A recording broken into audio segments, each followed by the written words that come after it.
I know that some in our audience know the finer points of hockey. The Chris Johnston Show. We are your friends. The biggest stories, bringing you inside the game. What did you hear? The Chris Johnston Show. What is going on?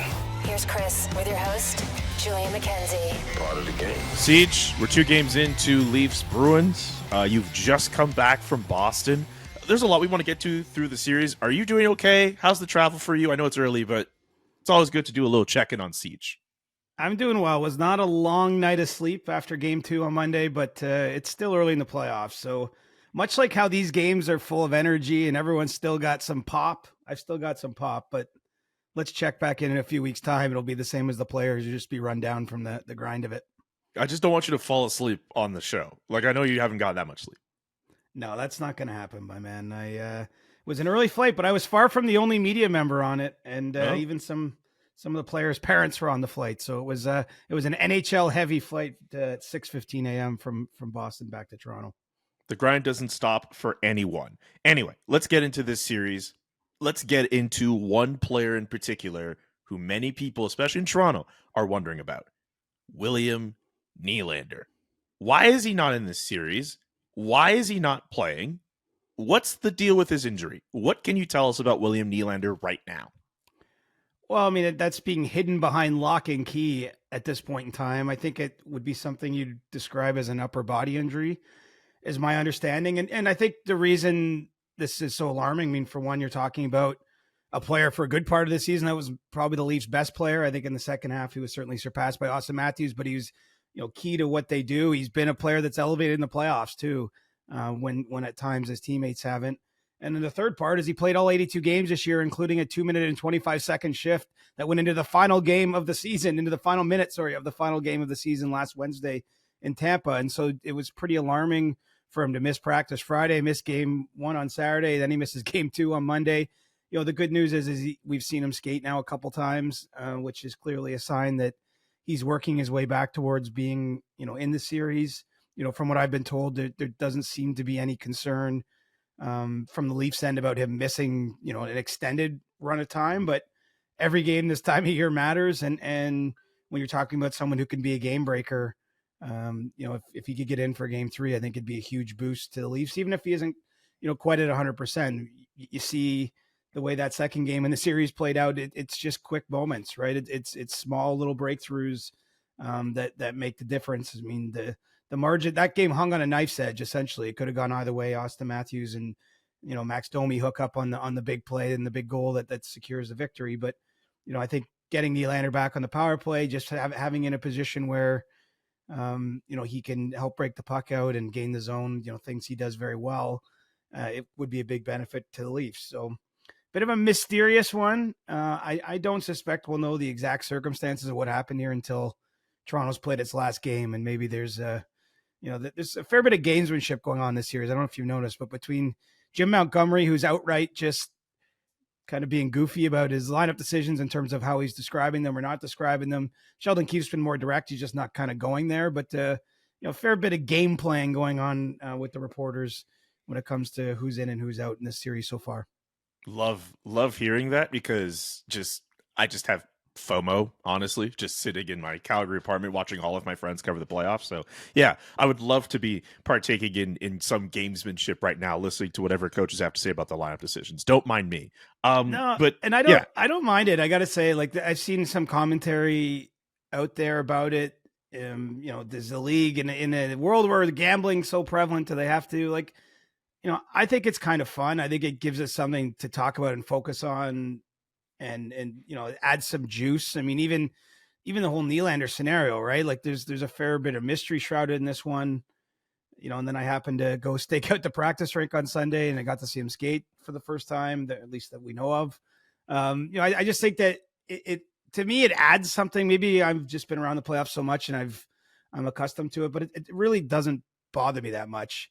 In some ways I think it may create in a roundabout way, may create a distraction. If they came out on the first day that Nylander was absent from practice, it was like, look, he's not going to play the first couple games of this series. He's such and such happened. He took a hit in the Tampa game and isn't feeling right. It kind of takes some of, there's way less focus on it But when it's all just like no update on Willie, then any little update on Willie becomes interesting. So I'm all for it is really what I'm getting to. And even, Jim Montgomery saying, do you guys play Wordle? The starting goalie has two vowels in his first and last name. I mean, pretty funny. That's good. We're not curing cancer over here. So I don't feel like a little misdirection or a little bit of gamesmanship or whatever you want to call it. I think it adds something to the playoff time myself. I will go play Wordle after this. Thanks for the reminder. So we know the Leafs didn't have Nylander in game 1. They probably could have used him. They don't have him in game 2, but it felt as if they were hanging on. Not just hanging on, they held in and they did their part, especially against a spectacular Linus Ullmark. But Austin Matthews, I can't get over that goal, that catch in midair and then scoring on that breakaway. You've covered the man as long as you have. Is that the nicest playoff goal he's ever scored? I mean, in terms of the circumstances, the move that he's done to beat Linus Ullmark, like that's right up there for me in terms of when you account for everything in that moment. Yeah, the only one that's kind of similar, there's in game 5 in Boston in 2019, the Leafs won a 1-0 game and he scored the winning goal with something about 5 minutes left, like kind of similar circumstances, a very tight game. And that was a really big goal at the time. I mean, they end up losing the series. So maybe you don't look back on it the same way, but I actually think that there's a case that could maybe be Austin Matthews' most impactful NHL game ever. When you look at the way he impacted it across the board, I mean, even Jim Montgomery said outright, like he's been the most dangerous man on the ice in the series. And obviously he's got some players like David Pastrnak and Brad Marchand and, guys that could fall into that category on any given game. Pretty high props, from the opposing coach, I'd say. And, whether it was the face-off dot, generating shots, throwing checks, obviously 2 primary assists and then scores that goal. I mean, that's kind of a signature performance, I would say. And it was badly needed under the circumstances, right? You don't have Nylander. You don't maybe have Martyr going at 5-on-5 and generating a ton of offense on that line with Tavares. Now, Tavares did score a big power play goal that tied the game. So, it doesn't always, it's not like every line you can expect to dominate the other team the entire game. I think that's something when you see people discussing playoff performances, I think that there's sometimes needs to be recognition the other team's trying to win too. And you really are just trying to hang on and find those moments. And, when I look at that game, actually, Julian, and I've covered all the Leafs playoff games all the way back to 2004, actually. That might be in some ways, their best win for me in the playoffs, just because it was not a game where they relied on outscoring the other team. You know what I mean? Like it wasn't, we all had fun watching the 7-6 Winnipeg Colorado game, but like that's not going to be a typical playoff game, right? I mean, obviously weird things happen, but a typical playoff game is the one like you saw in game 2 in Boston, I think, where, the Leafs fell behind. They had some things go against them, but they kept pushing. They had, a goal called back where Tyler Bertuzzi, high sticks the puck. It's not that there's any controversy about that, but in the moment they thought they tied it. You had to deal with the disappointment of seeing that come back. They might have had another goal, Calle Yarncroke, that was gloved really nicely by Linus Ullmark, but may or may not have been in the net. Just not a definitive view of that. Point being is they had to battle through and find a way to win, and that's what they did. And when you measure it at the end of the night, they were ahead in shots. They had some territorial advantage. Held their own on specialty teams, killed a big penalty late in the game. I mean, those are the kind of things that maybe the Leafs haven't always done. I mean, I sort of wrote this in my post-game column for The Athletic, but to me, that's the sort of game the Leafs would have lost in years gone by. And so, I think it's a good reminder that the past doesn't always tell us what's going to happen in the present or the future. But also the Leafs aren't a young team anymore, right? This is their 8th trip with this set of core forwards anyway, and plus Morgan Riley to the playoffs in a row. They've added guys like Domi and Bertuzzi who are playing on the top line, and Domi's 29. Like that, like they're players that I think have been around a little bit. The blue line's finding a way to hang in. That's the other part of that goal too. Is what Toronto's essentially done is they've sacrificed some of the puck movement on their blue line to have, I guess, a little more beef back there with adding guys like Lyubushkin and Joel Edmondson. And, that gave them some problems in game 1. They weren't breaking the puck out very well. It seems to me one of the adjustments that was made there is flipping into the neutral zone a little bit more, which we've seen teams do. I mean, all the way back, I remember the Penguins of 2016 when they kind of won with there was no name defense, or they won that season without Chris Letang being able to play, or 2017 rather, and they relied a lot on just flipping pucks out to relieve pressure and trying to win those dashes in the neutral zone. I mean, there's a little element of that there on the Domi, goes deep Tom Brady style to Austin Matthews in Boston. So, I think that the adjustments worked out well for the coaching staff, and you got a big performance from your big players. So, there's a lot to like about that game for Toronto, but of course, man, still a long way to go. It's not a predictor of what happens. Game 3 is a fresh game. But I think the Leafs should be feeling a lot of confidence. And the last point I'll make, and I was saying this in real time, I was really impressed right from the moment the buzzer sounded on a 5-1 loss in game 1, just how composed the team was, like going in the dressing room afterwards. Nobody was like making excuses. Nobody was trying to sugarcoat it and be like, well, we deserve, but like they were like, we did this wrong. We did this wrong. Like, I felt like they were very methodical in describing their problems. They owned their performance. They owned their shit, for lack of a better term. And I think that sets you up for success, because it isn't always going to go your way in the playoffs. But, the key is you can't get too rattled. The same way, like when a call goes against you, or a bounce, or, you think you tie a game on a power play and then it comes back with a high stick. I mean, you just have to keep playing. And I see a different mindset among this group. And look at it, it's a different team. The same core players, but there's a lot of new faces there too that have been through these battles. And now it's on the Leafs to find a way to get it done in game 3 at home. I can't help but think of some of the atmospheres we've seen in other Canadian markets in the playoffs. Edmonton, we've seen how crazy it's gotten there. Vancouver, they went wild in game 1. Vancouver was bumping. We will get to Vancouver in a second, but yeah, that crowd, incredible. And also, of course, Winnipeg's crowd too. Toronto has a history of not having the most excitement inside their own building, especially for games that matter. If there's never been more important of a time for them to do that than for game 3 and beyond for the rest of this series, as far as I'm concerned. Yeah. And, some that is well earned, that reputation. Like, I'm not going to push back against that, but I will say the playoff atmospheres are usually pretty good in there. I mean, there's nothing like the playoffs. I mean, I think even if you're a more corporate type that's going to games, it's one thing to go to a game on a Tuesday in March, and another, especially when you get to game 4, it's a Saturday, 8 p.m. start in Toronto. So there's a lot of pre-gaming to be done. I'll even say in Boston, quite frankly, game 1, which was an 8 p.m. start on a Saturday, it was much more lively of a crowd, and I'm not accounting for what happened in the game, but like even just in the early going, like you felt it more, it's a little sleepier when you're a Monday crowd. I mean, the facts are the facts.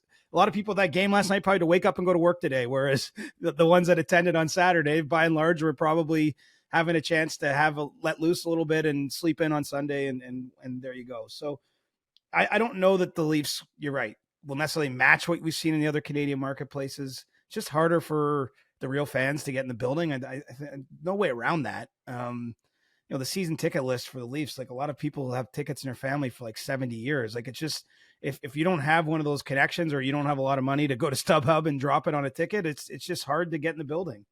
I went to 3 games ever in my life before I was a reporter in the NHL, and one of them was in Buffalo. So, and I was a hockey mad kid. It just was not, and I'm probably lucky. Like, I'm not sure all my friends even got to 3 games. So the point is, yeah, it's a tough thing. I have told you about the time I snuck into a playoff game though, didn't I? Yes. I want to say you did. I won't repeat the story, but I once snuck into a Leafs playoff game prior to working in the media. Wait. Who was it? What year was it? What was it? Who was the team against? It was against Pittsburgh. I think that was the year 2000.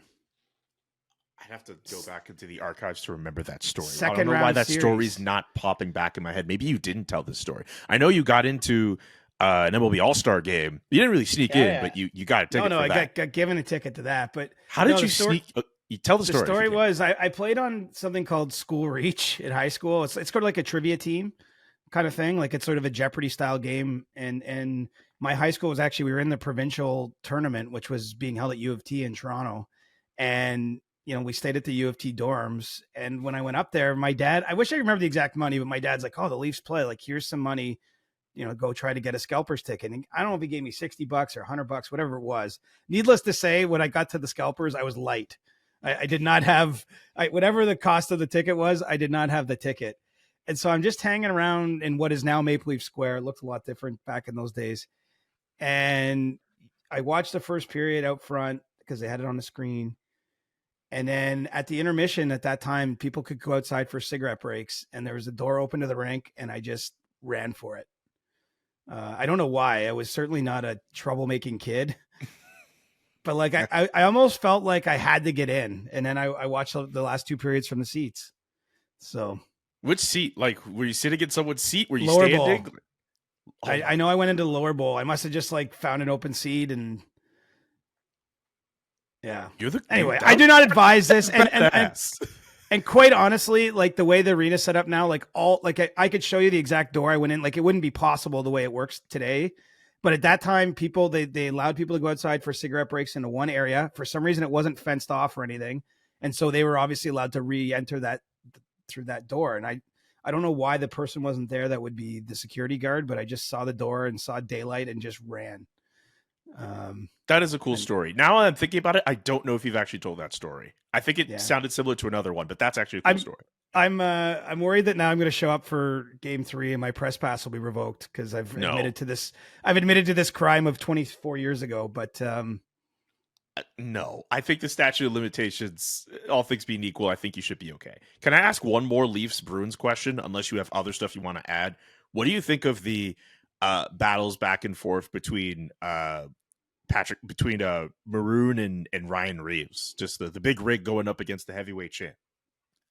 I actually, we have to give some credit here because both of those players are playing well as hockey players in the series. Like I know there's a lot of takes out there, but like Ryan Reeves has legitimately for the last 2 months earned a job to play 7 or 8 minutes a night. Like it's obviously a limited role, but he has not been a liability on the ice. He helped set up the one goal the Leafs scored in Game 1 in the series. He made a mistake on the first goal Boston scored, but they went and got it back. I mean, so, and they have the trust of the coach. I mean, right now, when we look at like Nylander coming back in, weirdly, when we're talking about who would come out of the forward lineup, it's not the fourth line, in my opinion, they're not going to touch that. It will probably be someone on the third line. It's probably going to be Nick Robertson just by process of elimination. But what I'm saying is you're inserting a forward back in and you're not touching that line because of how efficient it's been.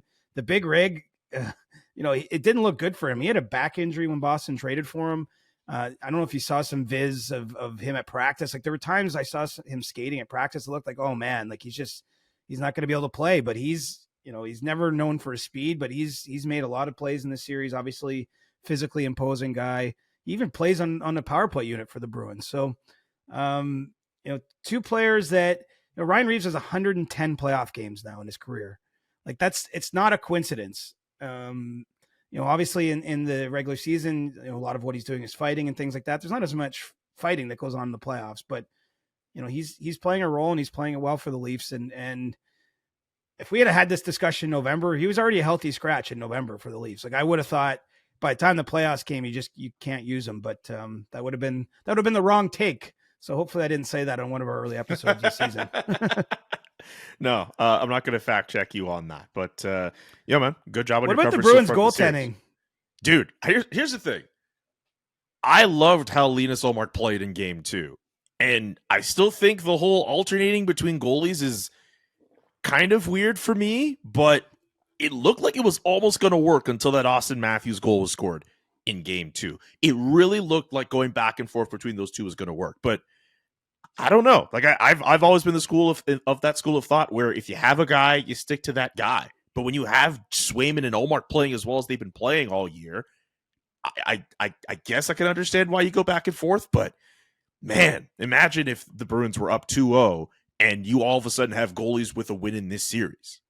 Well, then you keep going with it. I think exactly. I feel like now it's going to be results based. Like not a hot take to suggest Swayman will start Game 3. And, but if he loses, maybe you do alternate again. Like maybe you go back, like not even if it's his fault or anything like that, but they've done it for 28 straight games. Like right since the end of February, they've alternated every start with their goalies. We've almost never, in modern times, we haven't had a team really do this into the playoffs. It's interesting because it's a different approach. I'll give you another stat, though, that you may or may not know. That goal Austin Matthews scored last night, that was his 12th goal in 11 games against Linus Ullmark in his career. So I don't know if that's something that would ever factor into the Bruins thinking, but he is one of the goaltenders. I mean, look, Austin Matthews had a lot of scoring success, a lot of goalies, but that's one of the goalies he's victimized the most during his career. And so maybe that's something to think about, especially if he keeps playing big for the Leafs. Yeah, Jeremy Swayman, game 3, you pencil him in after that. Absolutely. You kind of think of it like the way we look at pitchers in baseball in terms of guys knocking, getting your hits off and all that. Like who's good against this pitcher, who's good against that guy. Yeah, Jeremy Swayman has to be back. Put him back for game 3 for the Boston Bruins. Absolutely. I agree with that. Right, but game 4 is the question again. Like it's like if Swayman wins game 3, I would imagine he's in game 4. Like that's just like, yeah. I would think the rotation ends there, but if he loses, maybe they keep alternating. I mean, it's funny because it's a true luxury to have 2 great goaltenders. Like, don't get me wrong, and both those guys, like Swayman was a stud in game 1. Ullmark made some great saves in game 2. Like, I don't put that loss in any way, shape, or form on him. No. But the thing with having 2 great goalies is, it does still force a decision, right? Like one of them has to sit. Like you don't get an advantage because they can't both just play the same night. And so it's weird, but give them credit too as individuals because they seem like they really like each other. Like you don't get the sense there's any friction, any tension around that from their end, and that they're really happy for each other's success, which is obviously important when you're sacrificing your own playing time to have someone else in there. Dude, they have one of the best celebrations in the NHL right now when they celebrate the wins with the hugs at the end of games. They love each other. Yeah. Jake DeBrus said that they take a lot of crap for that in the Bruins dressing room. Who cares? It comes after a win. How much more crap can you get? I don't know about that. That's kind of nuts. Anyway. Anything else you want to delve into from this series? We know you've covered it as much as you have so far for The Athletic. Anything else we need to look out for ahead of Game 3 in this series? No, we'll hit Game 3 on our Thursday show. So perfect. We should get to Vancouver. Not too long before we started recording earlier today on Tuesday, we've received word. Well, Elliot Friedman's first on this. Thatcher Demko, who missed a chunk Frank of time. Saravalli was first on it. Oh, okay. Sorry. I saw Elliot first. If we're going to give credit, let's give it where it's due. Sorry. Frank was on this first. I saw Elliot's tweet first. No shade to any of the other insiders. Thatcher Demko, questionable for the rest of this series between the Vancouver Canucks and the Nashville Predators. I'm not sure if a injury has been specified with Thatcher Demko at this point, but that is a massive blow for the Vancouver Canucks in this series if they can't have their number 1 in net. I mean, I'll take it one further. That's a nightmare scenario. He's been such a key part of their success this year. He's not long removed from missing more than 5 weeks with a knee injury that went into early April from March. Probably don't want to speculate too much that it's the same issue, but given that he hasn't played, he's only played 3 games, I believe, since returning from that injury, including the game 1 win over Nashville. It's not looking good. And, I suppose this is the beauty of the playoffs is this. There are always unsung players that get thrust into a position or come through with a big goal or a big shot block or do something to help a team win a game. And so Casey DeSmith now has that chance as the Canucks starter. So I'm certainly not writing off their season or saying they're going to lose the series now, but the challenge gets greater without having one of their best players in the lineup and just a key member. And, I suppose if there's a good thing here, and it's certainly a tough thing for Thatcher Demko, is he has missed a fair bit of time to injury. So it's not as though it's the first time they've had to deal with this as a team, but, given the emotional way in which they came back and won game 1 at home, we mentioned how popping the arena was. Like, I think it'll cast a nervous tension over the proceedings now. And, perhaps it will, get the Canucks to focus a little bit more defensively, to do everything they can to help out Casey DeSmith, because they don't have, quite the same safety blanket back there. But, needless to say that the chances of them going on a long playoff run dim a little bit the longer it is that Thatcher Demko is unable to play in goal for them. Yeah, but this Canucks team, though, that's another opportunity for them to lean more on their forward and defensive talent, right? This is not a team that's just held together by a goaltender. This is a team with Elias Pettersson and Quinn Hughes and Brock Besser. And I mean, JT I don't know Miller. if JT Miller, I don't think we're going to put Dakota Joshua in that category, but what a performance by him in game one of that series as well. They have players up front who can go up against this Nashville Predators team, but also that spotlight goes on UC Saros, who he needs himself a win in the Stanley Cup playoffs. Yeah, and you know, let's face it, the Predators are underdogs in this series, but you know they'll be thinking much like the Leafs were and heading into game 2 of their series. Like if you get one win in the second game as a road team, everything looks different. The complexion of the series looks different going home, and so you know they're still very much in the series. They had a lead in that game. The Canucks get those 2 quick goals in the third period that end up the winner off Joshua's stick, and he adds another one into the empty net. I mean, 3-point night for him, and you know when you're getting balanced scoring as the Canucks did, that's where it gets scary because you know Joshua's on the third line with Lindholm and Garland right now, and so if they cash in, because you know at a certain point the Millers, the Petterssons, the Hugheses are going to make themselves known a little bit more with goals of their own and Besser. So you know I think the Canucks they're still set up to win the series, but it's the mountain just got a little steeper while they play without Demko, and you know it's a tough.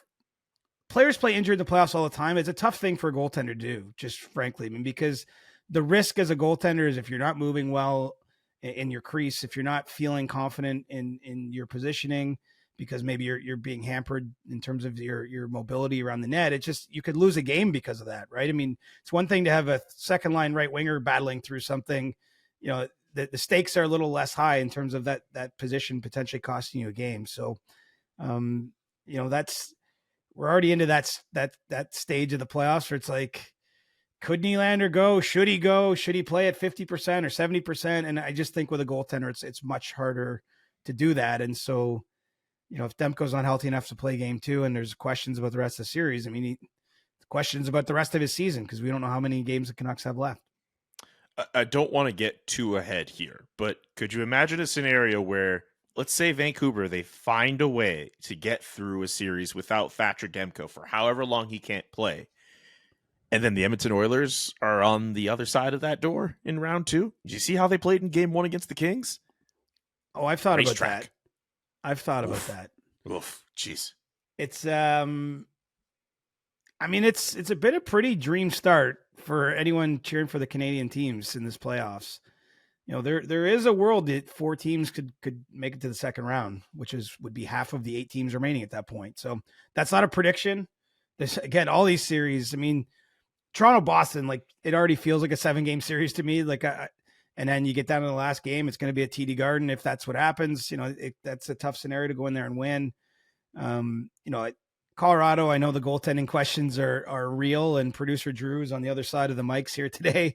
Is probably anxious about the game 2 coming in that series, but you know, Winnipeg looked pretty good in finding a way through that game. And you just think Connor Hellebuyck, the odds of him letting in 6 again aren't particularly high. And, you know, Winnipeg won the game when he did so. So, you know, Edmonton, you know, they're a pretty heavy favorite against LA. They beat them the last 2 years. I don't see any reason that won't happen again. So it's lining up pretty nice where, maybe if you like spending time in Canada during the playoffs, you might actually have some various options to do so. Not to hop back and forth between these series, but like scoring 6 on Connor Hellebuyck, who will probably win the Vezina this year. Cale Makar gets a 3-point night. Nathan MacKinnon's one of the goal scorers, and you lose. How many times has that happened in the McKinnon era? Probably never. I haven't looked it up, but like I'm gonna get. You just don't see many teams lose 7-6. No, like 6-5 has been a famous hockey score. Like we've seen a lot of crazy games end 6-5. So there's times you score 5 and lose occasionally in hockey, but 6. I mean, you got to go back to the 80s when there was like 8-6 and 10-6 games and like goofy scores. But we don't get too many of those these days. So, you know, needless to say, I expect a much tighter. You know, the Jets, you know, pride themselves on defensive play. You know, obviously Colorado has a lineup that can open things up offensively and pick teams apart, and especially if you give them power plays and things of that nature. But, you know, it's probably going to be a 3-2 second game now. It's just, you had to get that weird one out of your blood. I was actually out. It was an off night in Boston watching that with a group of the other reporters, and we were we were entertained. I'll put it that way, as the pucks kept going in Winnipeg. Oh man. Also, I got to revisit Boston too. Just going to the TD Garden. I mean, a regular season game will never compare to a playoff game, but what a great arena. And just watching that game and just taking in the atmosphere from my couch, dude, I got to go back. You do. And I've been lucky. I've been there a lot because I've covered the Eastern Conference teams in the playoffs in my various jobs the last, 15 years. And they've been a team that's played a lot of playoff games. So connect the two. I've been there a lot.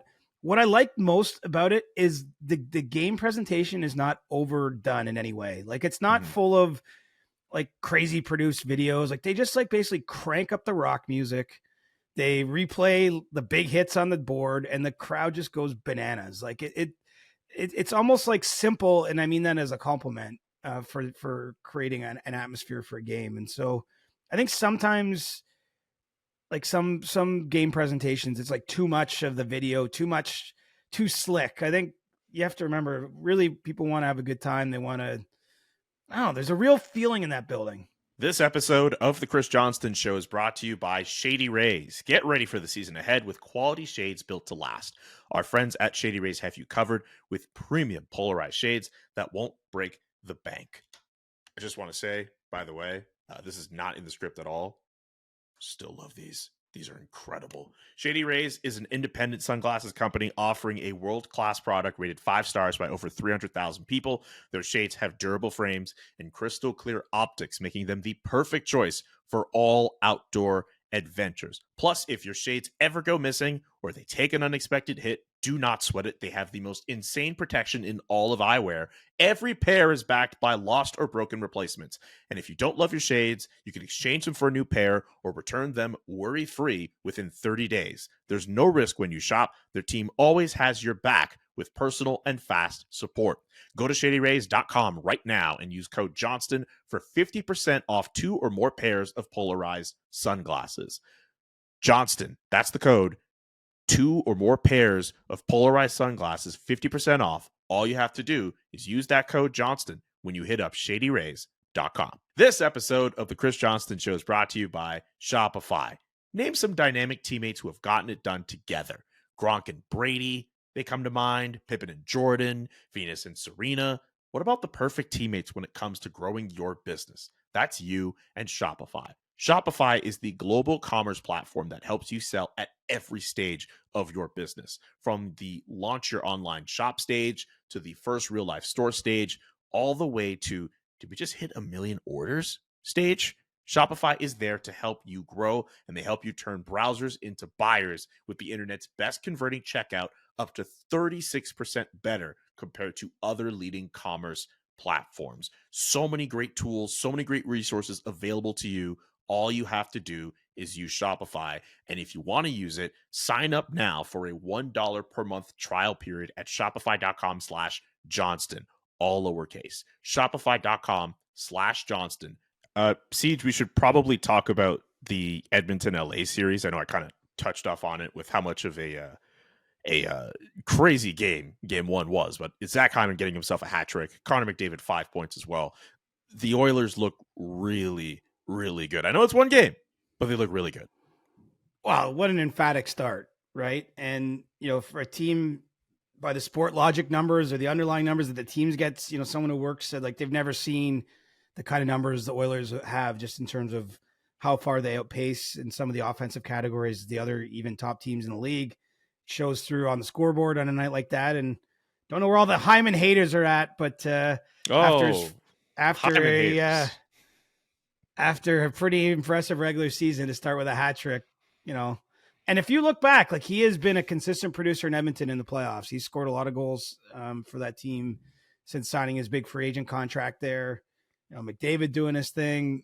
This is likely going to be, I think, an easy first round for them with respect to the Kings. We'll see where things end up, but it seems like there's a path there for Edmonton to finally get it done. And this is a huge year, obviously, just given some of the uncertainty with Leon Draisaitl able to sign an extension as of July 1st. And, what becomes of the core of this team. I mean, there's no illusion that there's like 10 more cracks at it. I'm not saying there won't be, but there's no one can pretend that. And so I think the stakes are high, and it says something about where they're at as a team that they basically have that thorough of a victory to start things off in the playoffs. Have we touched? So we didn't really touch on Vegas Dallas. Did you watch a little bit? I mean, you were probably writing as that was going on, but that first period was insane. 5 goals between those two teams, and Vegas coming out on top in game 1. Dallas is my cup pick this spring, and I mean, I still feel good about it, but man, Vegas, those guys waking up, Mark Stone scoring. So of course, everyone loved that, considering the LTIR stuff. And, I noticed that Thomas Hurdle also scored. So he did score as well. Yeah, it's going to be another spring where people are going to bitch about LTIR and being insert amount of money here over the cap. I can't wait to see more of that discourse online. Yay! Yourselves. I will say, I do think that GMs want the rule changed. Like, I think that there is support. Obviously, we talked about this a little bit at the GM's meeting a month or so ago.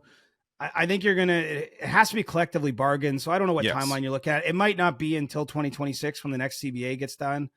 But I'll just say, we don't have to dive into it. But I don't think that this is going to be allowed forevermore. I really do think that there's concern about competitive balance. I know that there's not an easy mechanism necessarily to address the issues or the potential issues that are there. Right now Vegas is playing by the rules. There's just no way around it. But and Tampa played by the rules, but I wouldn't be surprised if at some point those rules change. I think that's the best way to put it. Because there's a lot of people, like, yes, this is an online social media thing. Fans are getting in on it, but there's people in the sport that don't like the optics of it either. Well, that's interesting to hear. And if it got to a point where that was dealt with for the next CBA, then fine. But you pointed it out yourself. It's the Vegas is not breaking any rules by doing this. No, it's and something every team can do.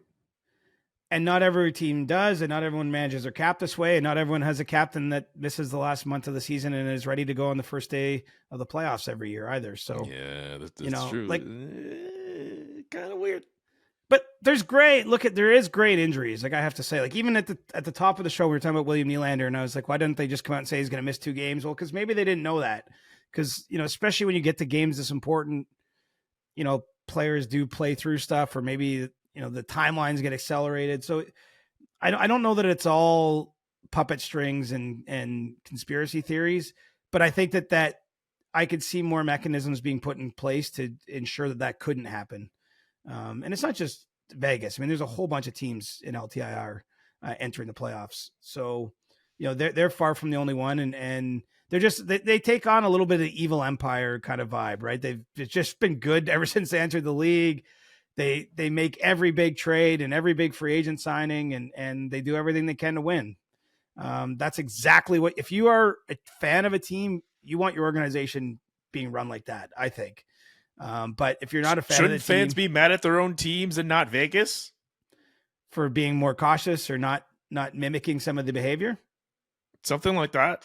Like, I mean, I don't know. That's how I see it. Like, I get it. I can understand that, like, you're annoyed at how Vegas is going about it. Like, they enter the league, they're not even a decade old, and they have a Stanley Cup ring. There are teams who haven't even made the playoffs. And yep, they've been in the Cup final twice. They've won and they've lost in the final. There are teams who have not been in the playoffs. Well, at least one I can think of right now who has not been in the playoffs as long as Detroit and Buffalo. Both. Yep, they have not been in the playoffs as long as Vegas has been a team. Yeah, I sure, fine. There's reasons to be upset, but also I think Ottawa too. I think Ottawa too, but I'm not. If it was your team that you rooted for, would you be feeling the same way? I don't know. No, you'd be pumped that you went out and traded for Thomas Hurdle like 2 minutes before the deadline when there wasn't even one rumor about it. Like, that would, dude. After trading for Noah Hannafin, after trading for Anthony Mantha, we'd all be there. Years. We'd all be there. And I'm not trying to come across as some Vegas glazer. I mean, they traded for Mark Stone at a deadline too originally. Like, dude, like, Vegas just finds a way to do it. I can't hate on that. That's what every fan of their teams want from their GM. I can't hate on that scenario. So when I see people lose their minds about Vegas, I'm like, okay, but you wouldn't do this if your team was doing it. It's a tough draw, though, for Dallas in round 1, I'll say. Yeah, tell that to Dallas. No, that's what I'm saying. It's a tough draw to, like, get that team with those players coming back in the lineup. I mean, that's, Vegas, I won't say barely squeaked in, but they kind of had to squeak into the playoffs. Like they did. It was never really that close at the end. It was always mathematically there, but like I never felt like they were going to miss. But and a team like that knows they just have to get in, and anything's possible. Yeah. Any quick thoughts on Florida Tampa? We didn't really talk about the Rangers Caps and what a wild win by Carolina on Monday night over the Islanders, coming back in the third as well. We don't have to go through those extensively. No hot takes. Interested to see game 2, Florida Tampa. I would expect maybe a little better game. Tampa didn't get to its game early enough in game 1 there. It's funny. You got to see these things out. And I don't know if you noticed this trend so far, but almost all the games have been won by the home team so far. Yes. And the Leafs got to win in Boston, and obviously Vegas got to win in Dallas. But other than that, the home teams have been having a lot of success. So maybe that's a trend to watch, because it seems like home ice advantage has mattered less and less in recent years, but maybe we're seeing a snapback there. I don't know, but something I'll keep my eye on. Absolutely. As we look around the league, the Buffalo Sabres, funny enough, we mentioned them. Lindy Ruff is back as head coach of the Buffalo Sabres. Thoughts on him being rehired by the Sabres? It gave me Cito Gaston vibes, like when the Jays brought back Cito. Yeah. When basically, because, for anyone, I'm sorry, this is a hockey podcast, you might not be a baseball fan, but Cito was the manager when the Jays won the World Series in 92 and 93. When they had their most success, was, I think fair to say, a beloved character among the fan base. And then they had a nuclear winter of Blue Jays teams in which they just were not good forever. It felt like every time they tried to do something, it didn't work.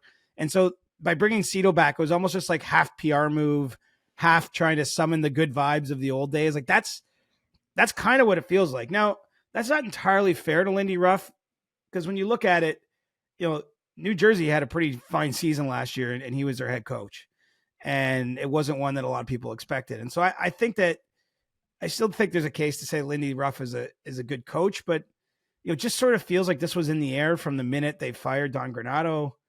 I mean, look how quickly this hiring is made. I don't even know how many other candidates could seriously have been, interviewed or considered in the process. And, Buffalo just feels a little bit like they're searching for an answer, and they've obviously cycled through a ton of head coaches since they last played a playoff game.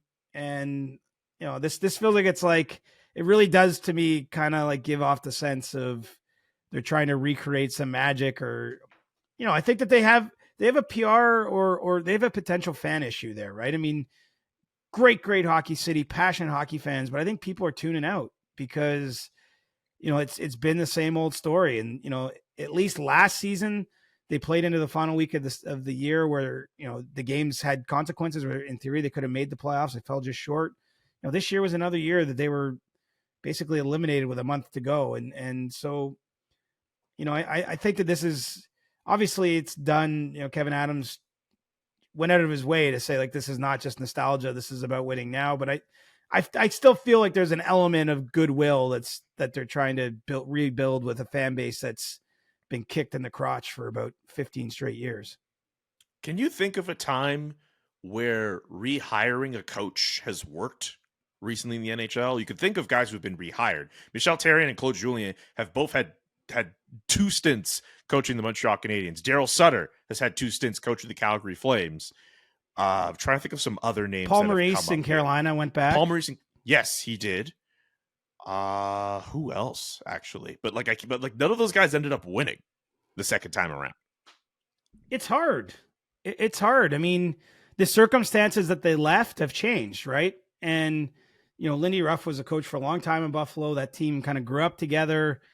It was a lot of homegrown players that ultimately on the other side of the lockout, popped with success, right? They had Danny Briere and obviously Ryan Miller and Ned and Chris Drury and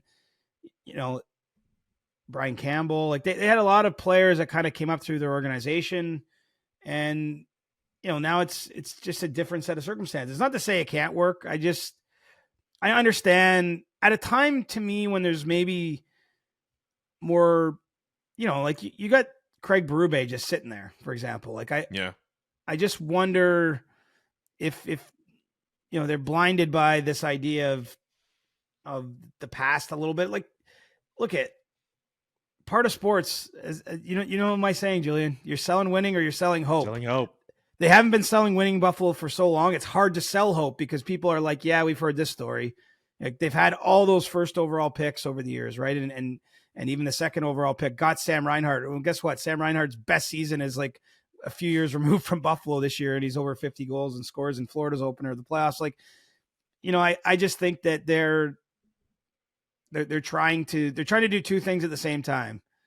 They're trying to give you hope and hope that it leads to winning. And there's no guarantee that you'll accomplish both of this hire. I'll say that much. You ever remember the fact that the Sabres had Jack Eichel and Sam Reinhart together? And they didn't win with them.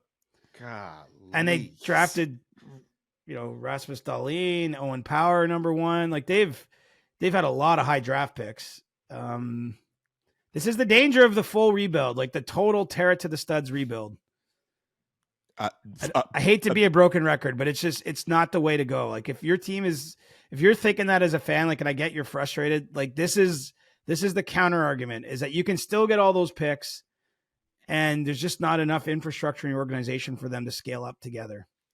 Sorry, I just randomly thought of, and I'm sure there are people listening to this podcast who know exactly what I'm talking about, but when Eichel and Reinhart were teammates and they got to Buffalo, they got to the rink on a tandem bike together. There's like this dumb little video of them driving through some garage on a tandem bike. The Buffalo I've never Sabres seen that.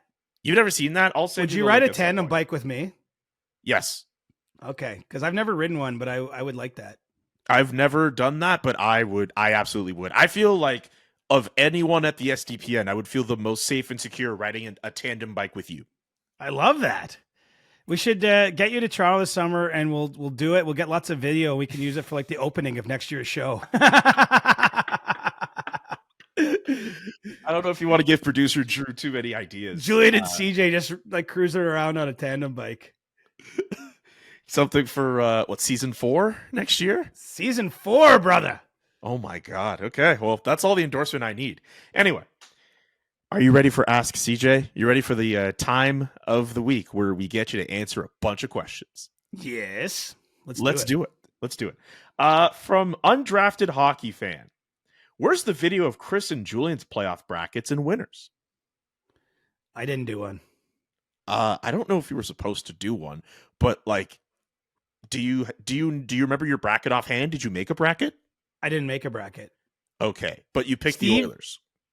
Yeah, I picked the Oilers in the preseason, and I just stuck with them because I feel like, I have no reason to doubt my original pick, and I don't want to revise history. And I'd rather have been on the record all year as picking the Oilers to win the cup. But That's Steve put it in the group chat. You probably saw it just before the playoffs. He's like, "Here's where you can join." And I started to do it. I'm like, "Oh, I'm already exhausted. My brain hurts." And so, I started to do a bracket, but I never completed one. The tedious thing wasn't making the bracket; it was assigning it to the. Not even just the games. It was assigning it to whichever person was having their bracket challenge. Because I'm sure you've had other people try to approach you and be like, "Hey, join my bracket challenge thing." Like that, I thought was the hard part. Like I had a few people being like, "Hey, join my bracket challenge thing," and trying to assign a bracket. I was like, "What are you trying to do with that?" But I realized from then that's how you enter these person's specific bracket challenge things. Make it easy. Anyway, but yeah, I didn't do one. Did you do one? I did one. I have Dallas over the New York Rangers. I don't remember how many games, but my pick is Dallas, New York. For the Stanley Cup final this year. I have a Dallas Edmonton conference final, and I have a Boston New York Rangers conference final. That is what I have. I'm sure there are people who are going to look at that and be like, "Yeah, no chance, buddy." But hey, it's my bracket. I do what I want. If I did a bracket, I would have ended up with Edmonton, Toronto, just because I'm rooting for chaos.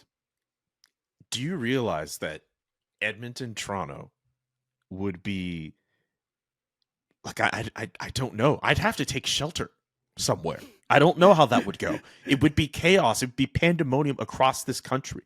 I kind of want to see just what Steve Dangle looks like after 6 more weeks of a playoff run, and his beard, and he's just gonna be ragged. He already looks exhausted in those videos. I can only imagine the mental and emotional distress he will be in if the Leafs ever actually win a couple rounds and get into a conference final or a cup final. Could you imagine him after all that and the Leafs lose? If they win, it's going to be insane. But if they lose, we might see a whole other level of emotion we've never seen. I wonder if they win, if he's actually going to be calm, just because you're just like, wow, like no one ever really expects their team to win in sports. Like I can say that, like as a Cowboys fan, like even they have a great regular season, like no part of me is like they're actually going to win the Super Bowl. It's more like, how are they going to break my heart and when? But not like, I don't know. It's hard to believe your team's ever going to win. It can happen though. Like I just think specifically with the Toronto Maple Leafs, who have been the equivalent of Charlie Brown trying to kick the football every time Lucy holds it and then pulls it away. We literally have an old episode of our show titled Charlie Brown. But like, I think because of all the pain and all the jokes that Leafs fans have suffered through, actually, I don't even like using the word suffered. Some of that's deserved. But like, I think Steve Dangle would cry. Like, I think the SDP would just start. Like, I think Adam would do his best to be composed. Jesse's just going to be happy. I can see Steve Dangle just crying. I could see him just letting all the emotions flow out, seeing that his team finally did it. And it would be craziness. It would be pandemonium. We're way ahead of ourselves, though. They've only got one puck in that yes. board thing they got. So, I mean, they need 15 more pucks before this is a real thing. But yeah, let's put a pin on that dream scenario for a ton of people at this network and who watch this show. Let's get to another question. Daniel Burt. What's the best snack for playoff watching at home? Ooh. I'm very curious what you're going to say here. I don't know what counts as a snack. I could go for some pizza while I'm watching a playoff game. That's not really a snack. Okay. A snack is I'm going to say Doritos. Ooh, wait. What's your favorite type of Doritos? So I like Doritos in all their forms, pretty much. I love Doritos too, but this is very important for me. But I recently had a weird mashup. Like, I think it's like a limited time only. Do you know what I'm talking about? And it was a mashup of Cool Ranch and like some kind of pickle Dorito, and it was like shockingly good. But I also like just like the cheddar, like the normal, whatever, nacho cheese or whatever you call it. Yeah, like for me, it's the normal one at the top, then the barbecue bold one. Oh, I never. I'm okay with sweet chili heat. I'm not crazy about Cool Ranch. People love Cool Ranch Doritos. Oh, I like Cool Ranch. I think they're overrated. I think you're overrated. I think you're overrated. Don't get me started on that. I love that. Like 5-10 minutes ago, it's like, yeah, man, I would love to ride a tandem bike with you. Now it's like, no, buddy, you're overrated. Well, you're coming for Cool Ranch. Like I can't take that lying down. You would rather defend Cool Ranch than me? No, that's true. That was low blow. That was like CJ 3 hours of sleep, like child brain. Like it's okay. I see. Producer Drew has put a vote in the chat for jalapeno cheddar Doritos. I've never tried those, but I would consider them. Either. That sounds good. I just haven't had them. It could be a good idea. You know what? I don't know. Maybe I should give Cool Ranch another chance. It's just that you can't, like, literally the regular flavor of Doritos, you cannot go wrong. It's perfect. It is pretty damn good. It's the best chip out there. That's what I'm voting for my playoff snack. From JDD, question for CJ: being the Swiftie of record for SDPN, have you had a chance to listen to the Tortured Poets Department yet? If yes, what are your thoughts? Standout tracks from the album? I haven't listened at all. Oh wow! But I've seen online some discourse. Like, it seems like people don't love this one as much. Is that fair to say, high level? Or I've seen like a few places like Pitchfork like rate it pretty mid.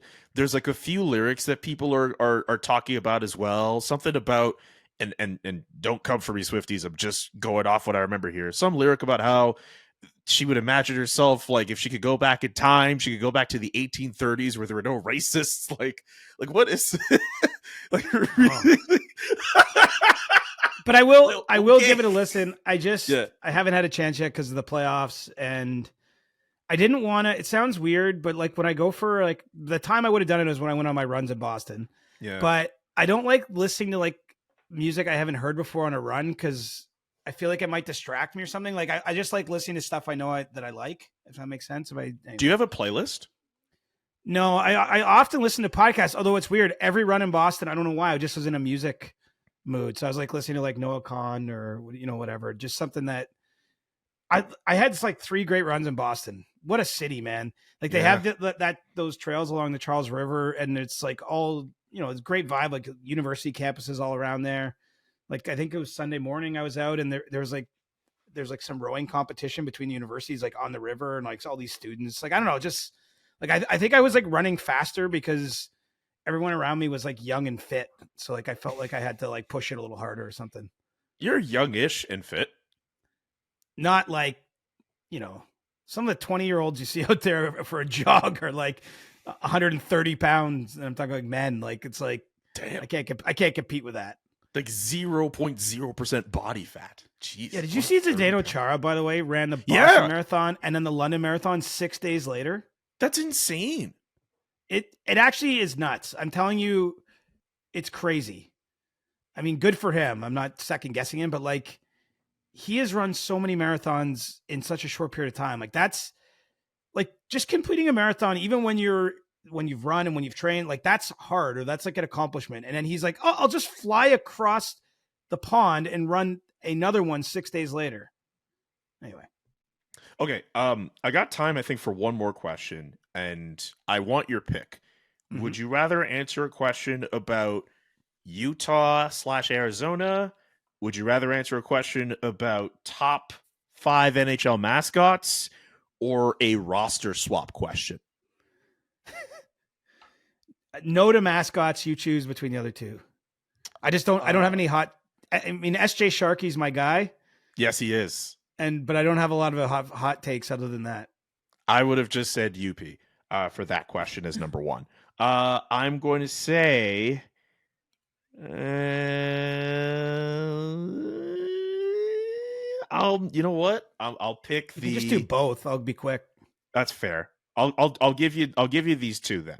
So from Cosmonaut LXV, if you had full control of the Utah franchise, what would be your first order of business, and what would you name the team? Let's go with the Yetis. Okay. You don't like that? I can Yeti's hear your okay. voice. Yeti's okay. What's your favorite one? I haven't paid any attention to this. Like, I know there's conversation on this, but I've been like tied up. Like, I have not thought about it for 1 second.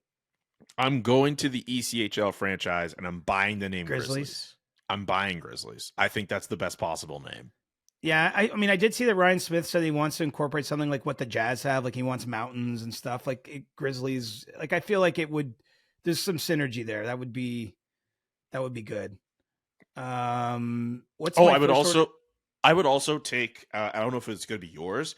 I would take all of the records pertaining to Winnipeg and give them to the Winnipeg Jets. Well, they don't have them. Alex Morello actually owns those records. Oh, right. He does. That's so freaking true. So, he does. So it's kind of nice, though, that they're starting fresh in that sense. Like, whoever has the most points next season will be like the all-time point leader for the franchise, or whatever. My first order of business is giving Dylan Guenther a long-term extension. Yes. And I think they just need to be patient, honestly. Like, obviously they're going to sign a couple free agents, but I don't see them making a pitch. Like, if Steven Stamkos hits the market, or like whatever the bigger names are, like, I don't see them doing that. I think they just got to keep being patient, and they have something real there, man. Like, they got really good team. Yeah. So I don't think they need to take a big swing at this stage of where they're at. Okay. I like the order of business you got there. From Stevie P, last one. Which team says no for a whole roster swap between Toronto and Vancouver?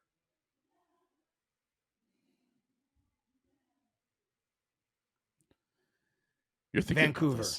Vancouver says no. Okay. All right. I'm thinking more because Toronto does not have Mitch Marner signed beyond next season. Does not have John Tavares signed beyond next season. I feel like Vancouver's got its core locked up a little bit more, but I'm sure the spirit of the question is like, which roster is better? Yeah. But I do like that thinking, though. You're thinking of the future, which is what we all. I'm just thinking. Well, there's just a little more certainty in Vancouver with what the core looks like, and I like the core. Yeah. I stick with Vancouver. All right. I mean, there's like all kinds of ways you could unpack that. I think Austin Matthews is the best individual player of the two rosters. So then in theory, if you're Vancouver, maybe you would be just happy to get the best individual player. Right. But Vancouver might have the best collective core between both of those two teams, right? You get a number one defenseman, you get who's going to likely win a Norris this year, and Elias Pettersson and Messer and Miller and all those guys. And even, I mean, it's unfortunate timing, but even Demko, like having, although he's, he doesn't have much time left in his contract either. Anyway, that's good. Thanks for thinking of random questions. Like I would never, like I've never contemplated that until 6 seconds ago when you asked the question. So. And for everybody who sends in those random questions, thank you for doing so for AskCJ. We'll be back on Thursday with a brand new episode. We'll get Steak Taps in as well and more coverage of the Stanley Cup playoffs. For CJ, I'm Julian. So long. Enjoy the rest of your week. In peace. The Chris Johnston Show. Inside the game, twice a week. Follow Chris on Twitter @ReporterChris. And follow Julian McKenzie @JK McKenzie.